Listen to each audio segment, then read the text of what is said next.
All right, I want to get right into this because uh this is a deck that I'm really interested in for Black Bolt White Flare, and also especially during the Destined Rivals format too.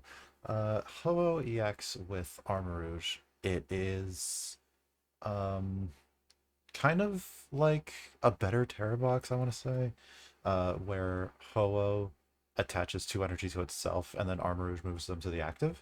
So you use that to power up single colored energy plus colorless energy attacks, or just multiple colorless energy Pokemon. However, with Black Bolt White Flare, hopefully I'm getting that right, we have a new energy card which allows for more versatile options, and we're going to get into that a bit later. Now, as for the attackers, as for how this deck is built, this is a kind of, um, I want to say kind of a mix between the list Joshua Tate played at NAIC and also a few lists from Japan gym challenges. I believe it's gym challenges. Um, and I just put together what I think I would play for 60. There are some techs that I could see being in this list, but I currently do not have them. Anyways, as for the Pokemon lineup, we have three copies of Surging Sparks Charcadet. This is the best one because for one fire, it knocks out Badu, and there's still a lot of Badu in format, so having that knockout is really good. Uh, two copies of Fire Off Armarouge. This is your main support engine, so get this online as soon as possible. I could see playing a fourth Charcadet just to get the Armarouge consistently, but I don't find the space for that. So if the space can be found, I would definitely consider that. Two Ethan's Ho-Oh. I rarely find myself benching more than one, but having the second is good just in case of prizing. Sometimes you do also put the second in play, but not so often anymore because you don't have that many 4 energy attackers. This deck plays Area Zero Underdepths because you need a lot of bench space for all of your Pokemon. For our Terras, we play Terrapagos, Wellspring Ogerpon, and Cornerstone Ogerpon. These three are probably the best for the deck right now. Originally, the list played Hearthflame Ogerpon, but with a new addition, Hearthflame is less needed. So Cornerstone takes the spot of Hearthflame.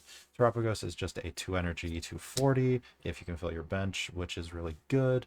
Wellspring is just sniping. And yes, there is Shaman, but not a lot of decks are playing Shaman, so the sniping is still really good. And of course, Ogerpon can wall out a lot. Ogerpon, there's two Ogerpons. Cornerstone Ogerpon can wall out a lot of decks. You can wall out stuff like Goldango. You can also slow down Grimmsnarl, which is needed because that deck is still really strong. But there's just a lot of outs that Cornerstone can help out with. As for other attackers, this is a surprisingly future-heavy deck. We have Iron Hands EX, if I can get out of the way. Iron Hands EX, which just amp you very much, is a strong attack. But we can also attack with Arm Press now, which is really good because if Walls is ever a good attack, if Walls is ever a good deck, you can Arm Press into Milotic EX for knockout if they don't have a a health buff. So we play Iron Hands. We have Lily's Clefairy, which is just really good for the Dragapult matchup, which is still really good. The as I'm recording this, the Japan National Championship, I believe, is currently going on, and Dragapult is still making waves. So Lily's Clefairy is still really good. Uh, this is meant to be an Iron Leaves EX. I currently do not have any. But Iron Leaves EX for 2 grass energy one shots your opposing Grimmsnarl EX and also just has more HP than Durant. It's also another switch out. So I think Iron Leaves EX might be better than Durant for this format, especially because you can attack with it. We also have Iron Bundle, which is Not just for the ability, surprisingly. Refrigerated Stream can come into some serious damage, preventing decks, well, not preventing, but making decks like Dragapult take an extra turn to power up an attack because they don't use a lot of energy per turn. So you can just Iron Bundle Refrigerated Stream, and they need to take a turn off, giving you that recovery turn that you need. For late game attackers, this is your gouging fire and also Hearthflame Ogre Pawn replacement, Reshiram EX. 2 energy, 50 damage, nothing special, but 3 energy, 130 plus 50 for each prize card your opponent has taken. And you have to discard an energy to use this attack.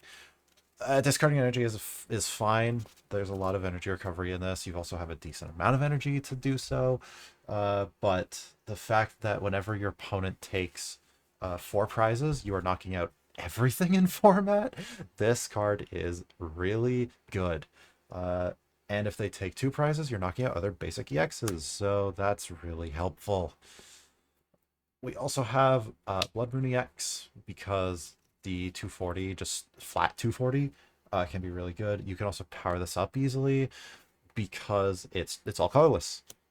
So you can swing 240 sooner than most people would expect. So it's really helpful in that sense. For support, we just have the typical Mew, Squawk, Bez, and Latias. Squawk is your weakest link in this deck because it's the only thing that can really get trapped. Latias no longer gets trapped because of the 2 psychic energy like it does right now, and I will get into that later. However, Mew, fill your hand to 3, Fez, draw 3 on a knockout, Latias for your retreat on basics, Squawk, discard, draw 6 on the first turn. It's just the standard support that this list has been playing, and it's still good even now. That's it for Pokemon. We have items. We have 4 copies of Nest Ball, just the typical basic search. 4 copies of Ultra Ball, because we only play 2 Armarouge. We want to get the consistency out as soon as possible. This is the interesting choice. We have 4 copies of Night Stretcher. This card is really good. It's really underappreciated in this deck, I feel. 4 copies of Night Stretcher just says late game, find a Pokemon or an energy. That's really all it says, which is really good. We have 2 Earthen Vessel, which is... I kind of want 3 because most of the time I'm drawing not enough cards to find the energy, which is surprising to say. But Earthen Vessel at 2 is still really good. That's it for items. It's a pretty item light deck, which is really good because Budu is still everywhere. Well, not everywhere, but it's still a card that you want to keep into account. So less items, the better. We have 4 research. I like playing the full art Sada because it does look really cool.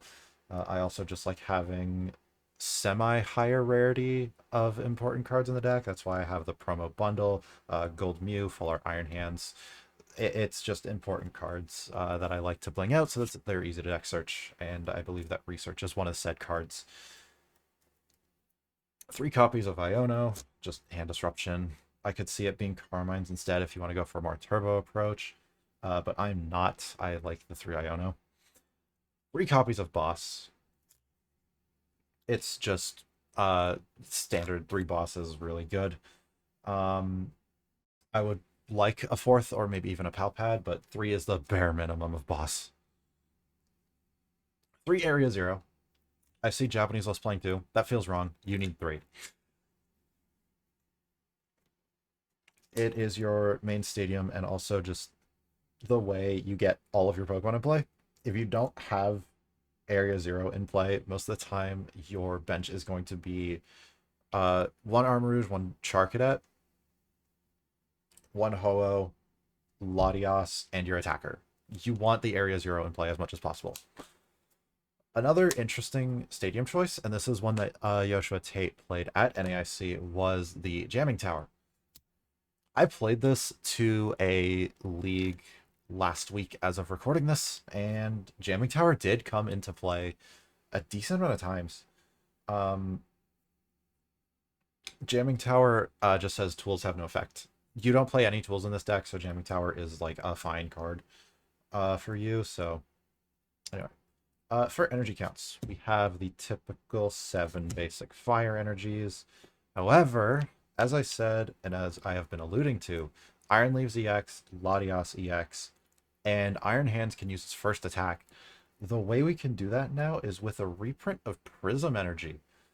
Prism Energy says this card provides Clovis energy, but when it's attached to a basic, it provides any type of energy. So it's Luminous energy, but better because it doesn't cancel itself out. The reason why we play 4 is because of the Iron Leaves, so it can easily use that 2 energy attack. And because of the 2 energy cost, we are still playing Legacy Energy as our A spec. It also does just help out against the prize trade. And again, it's just another Rainbow Energy, so we effectively play 5 Rainbow Energy in this deck, which is really solid. Um, I'm trying to get more of these old Prism Energies because they do look really cool. But aside from that, yeah, that is the main deck that I have. And I do want to go into a few tech inclusions that I would consider for this deck if you can ever find the space. First of all, we have Hilda. This is a proxy from PokemonProxies.com, which is really a really helpful site for early testing if you don't want to play Japanese cards. Hilda just says search a deck for an evolution Pokemon, 1 energy, reveal them, and put them into your hand. This can search out Prism Energy. It says energy, not basic. So it searches for your Armarouge and a Rainbow Energy, which is really helpful in early game when you need to find out, when you need to find everything as soon as possible. I could see maybe cutting an Ultra Ball for this, because it just finds your evolution under item lock guaranteed. So that is definitely a consideration. Gouging Fire is another consideration. 260 for 3, but you can't attack next turn. I more prefer Reshiram right now, but Gouging Fire is definitely interesting for early game because of the 260 onto basics. You also don't need your opponent to take prize cards for Gouging Fire to attack. Roaring Moon EX is another consideration that I've seen talked about, mostly for Frenzied Gouging. You just instant knock out your opponent's active, so against stage 2 EXs, most notably Gardevoir, especially against Gardevoir, Calamity Storm comes into good effect because you play 4 stadiums, at least in this build. So Roaring Moon would be really good into Gardevoir in that case. Super Rod is another card I've considered, swapping out a Night Stretcher for that, but I don't really see the effect of it too much. Monkey Dory is another consideration. This is something that Yoshua Tate played. Most of the time, what ends up happening with Monkey Dory is you attach in this format, you attach Luminous Energy, Adrenabrain, and then just move that right to the active. So Adrenabrain is a good card in that situation. Pecharunt is another consideration. Pecharunt or Minior. I prefer Pecharunt because Pheasantipity is your only dark target, and it's a much better attacker than Minior. Pecharunt is just so you can get out of retreat lock. You have the Iron Leaves EX, I'm aware of that, but that is a one-time thing. Pecharunt is just always active until Pheasantipity gets knocked out.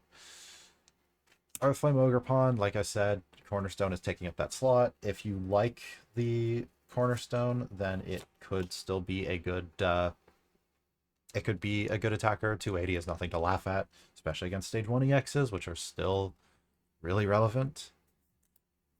Energy Retrieval and alternatively Super Energy Retrieval.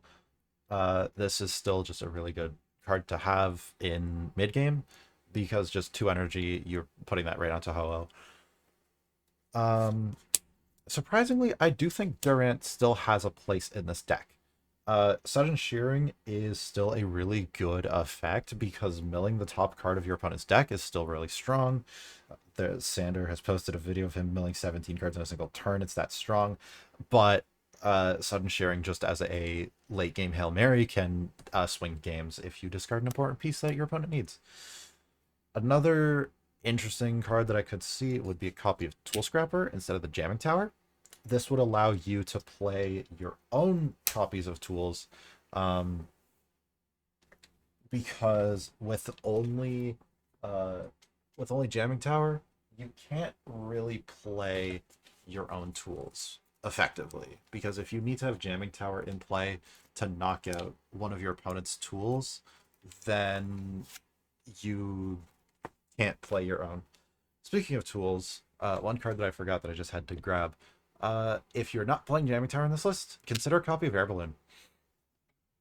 Uh, your Armarouge has 2 retreat. Let me just grab it right here. Your Armarouge has 2 retreat. So if you just attach Air Balloon to Armarouge, you have another pivot.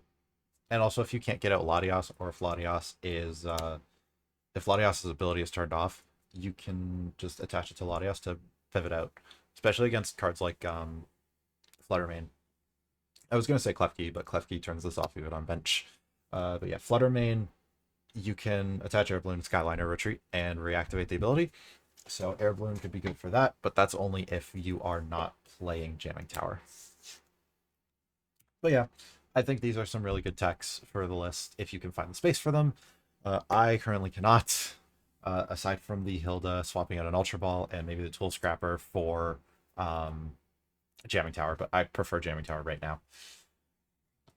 As for that, that is everything I have for Ho-Oh Armarouge for the Black Bolt White Flare format. I definitely like it in this format just because Reshiram is a strong attacker.